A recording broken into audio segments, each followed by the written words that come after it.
Ngayon tayo guys, ulam natin is pakbet.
Seven?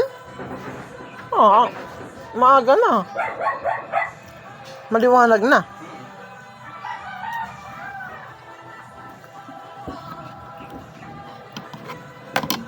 Ang haba ng biyahe papuntang LU, tapos nagmaaga-aga sila. Ay, nagbaon sila? Hindi ata.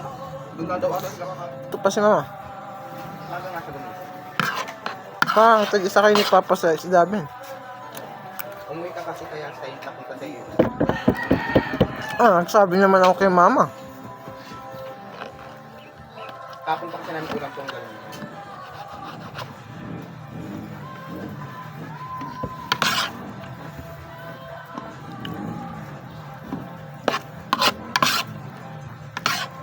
Kain guys, nagugutom ako, hindi ako nag-almusal. Tapos ang haba ng biyahe. 3 hours ata yung biyahe. Anong oras na ba, Ben? Kasi po ko din. Lang.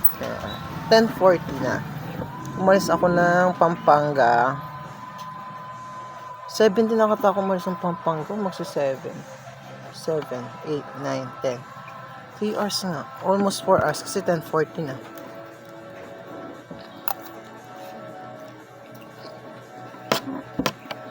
Parang ang haba ng biyahe ko ngayon. Inikot-ikot yata ng bus yung ano. Pero hindi Pero iba na yung may-ari dyan. May namumupaan. Panibago ulit? Iba yung umuwi ako dito na ano? Di ba yung ano yan? Yung may anak ata? May nagkabot. Wala na sila dyan. Hindi, ayan pa rin pala yun. Kala ko nung ano. Yung ni mama. Gusto na. Busog ako guys. Babay na guys. Maya ulit.